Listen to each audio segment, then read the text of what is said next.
1 Peter 2, 4 and 5. As you come to him, the living stone, rejected by men, but chosen by God. So the world in general has rejected him. And if you can't stomach him, you belong to the world. It's a clear sign that you don't belong to the kingdom. He is rejected by the world. He is the living stone that has been rejected by the world. Rejected by men, but chosen by God and precious to him. The Yeshua, Jesus, is precious to God. Then he says in verse 5, you also like living stones are being built. Now he moves this on to us and he calls us also living stones. That really makes me happy because we have the same identity that Yeshua has. It's the same identity. He's the living stone, we are the living stones.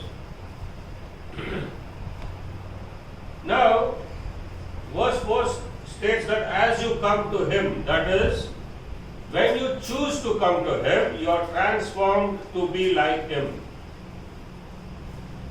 The point is, the key lies with you. Do you desire to come to him? When you decide to turn your heart away from the world and begin to walk towards him, you get his identity. That is so beautiful. It's a blessing. I can digest that he is the living stone, but for me to think about myself that the word of God calls me a living stone, can I be compared with the Lord? But that is his gift. That is his promise. There is no other religion that promises you this. The best religion can do, bring out the God in you. Awaken the God within you. But only he calls us with the same identity he is. This is so precious. So you also, like living stones, are being built into a spiritual house to be a holy priesthood, offering spiritual sacrifices acceptable to God through Jesus Christ. So, this is a verse that is now transforming to the understanding that we are responsible in certain areas for certain things. And what he's saying is, we are being built into a house. We as living stones are being built into a spiritual house. So as we move towards him, he picks us up and begins to make us part of that spiritual house. Everybody wants to know how the kingdom looks like. The best view of the kingdom is looking at your face in the mirror. You are a living stone. Together with others, you are building a spiritual house. Then he says to be a holy priesthood. And that coming from Peter is very important because the world has made him Holy Father. Now Peter is saying you are a holy priesthood. Okay, to remind ourselves, what is the work of a priest? याजक का क्या काम है? याजक क्या करना चाहिए? क्या करता है? Bring the prayers of his family to God. Okay. And to bring the commandments of God to his family. Okay. Good. Anybody else? To represent his family before God. Okay. Anybody else? Oh, sorry. Not somebody else. A priest is a conduit between earth and heaven. Pardon? Mediator. mediator, conduit. This is a portal. A portal. A portal is a point in your computer where you can connect to other devices. A priest is that portal who can connect to heaven, who connects to heaven. Now you are called to be that.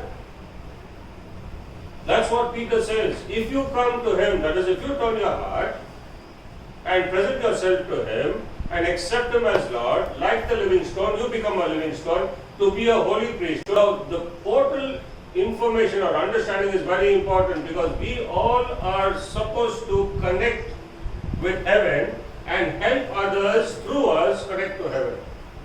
That's the job of a priest. A priest is not here to, perform all rituals. Rituals never connect you to heaven, connects you down. You need to learn how to connect with heaven. And how do you connect with heaven? Anybody got a clue? Spirit. Amen. Amen. To reach anywhere, you need a map. To connect to heaven, you need a map. You need a map. What's the way? This is the map. A priest will know the word. That's the map. A priest will know the word. So the priest connects with heaven to serve. Okay? So stop serving rituals, but serve God. And to know this, to know how to serve God, a priest should know His word, the word of God. That's the guideline, that's the map, that's the blueprint, that's the design. All information is in the word. If you know the word, you are a priest, you can be a good priest. This book is all about what He did. You just got to accept it and obey it. It's all about what He did. And yet you become like Him in being a living stone and being a priest in this context. That's a great privilege. That's a great privilege. So, you can only perform in this area of a living stone and a priest as long as you are in your body. Am I saying it right? Once you leave this body, that job is over. In fact, the Bible never tells us about what we will do away from this body. That's why everybody speculates, and one of the things everybody comes up with is, we'll be playing harp sitting on clouds. Because nobody knows what we are going to do. And the Bible doesn't want to tell us this, so we better not speculate. The Bible is telling us what we are supposed to do here, let us do it here. The Bible is for the earth, not for the heaven. Not for heaven. It's an instruction book for the earth. So, we better know the word, and we can only perform in this capacity if we are in our body. Correct? Hence, keep our bodies presentable as a living sacrifice. ये सभी काम हम कर सकते हैं अगर हम हमारा बदन में रहेगा, इसलिए बदन को संभालना बहुत जरूरी है. इसलिए बदन को स्वच्छ रखना और पवित्र रखना बहुत जरूरी है, नहीं तो हम ये काम नहीं कर पाएंगे. That's why you got to take care of your body. That's why you watch what you eat. That's why you watch what you drink. That's why you watch what you do. How you are disciplined is important. Watch what you eat, where you eat. Okay? If you want to be a priest, I just throw everything to the wind and walk away. You can't walk. You can't walk a tightrope walk. It's not going to work. In this context, you can't say, I'll be little here, little there. You're going to fall from the rope. You got to decide what you want to do. If you want to be a priest, you'll be rewarded for eternity. If not, you're rewarded for this earth.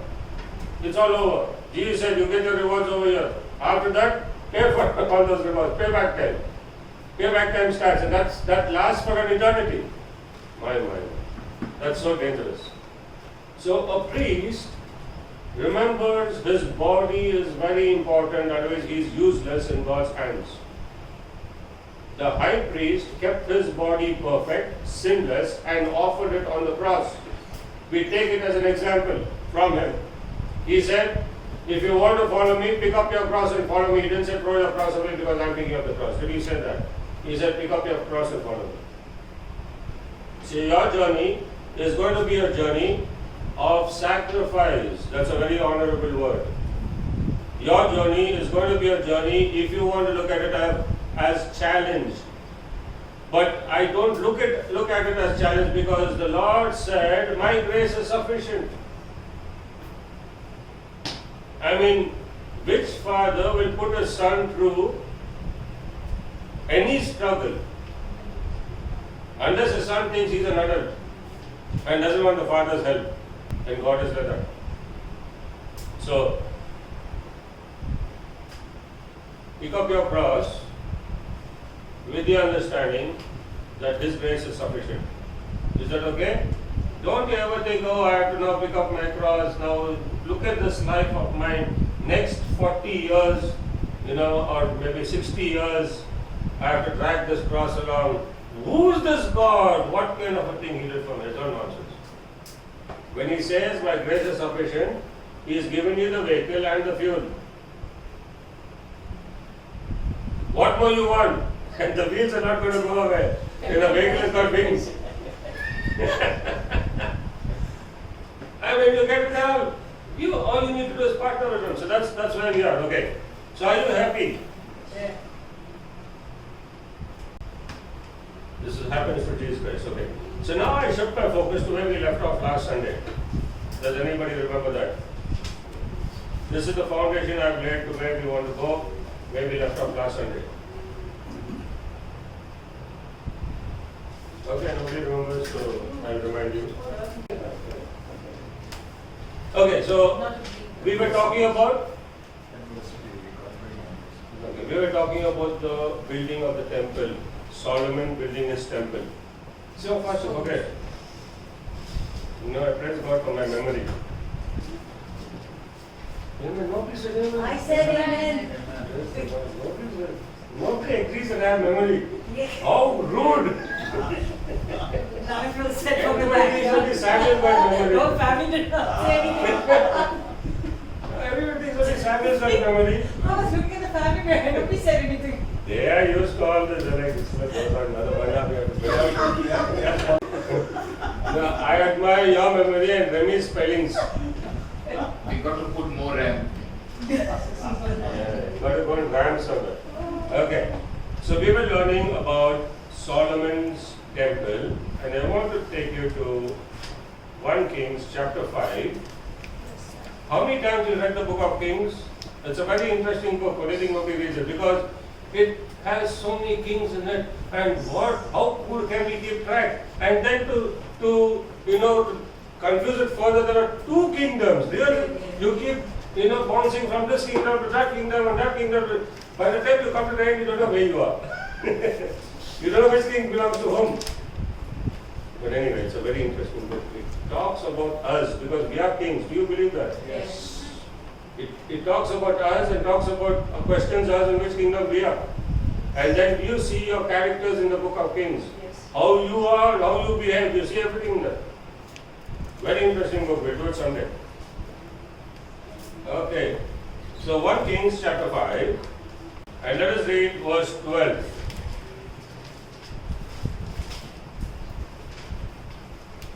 Shall I read? The Lord gave Solomon wisdom, just as He had promised him. What you ask? Someone asked for it. Yeah, what you ask, God gives you. Okay? But what was the end result of Solomon with all the wisdom? Somebody asked the question about Solomon, and Jesus answered it in what words? He said, even the wild flowers are arrayed better than Solomon, who are here today and thrown into the fire. So even if they are so better and thrown into the fire, what must be his case? He gives you a clue. So let me tell you, be like David. What did David ask for? Psalm 27 verse 4. One thing I ask of the Lord, this is what I seek, that I may dwell in the house of the Lord all the days of my life, to gaze upon the beauty of the Lord and to seek Him in His holy temple. So you have David asking for, what is he asking for? David is asking for God's presence, and Solomon asks for wisdom. And what my conclusion is, if you have presence, you will have wisdom.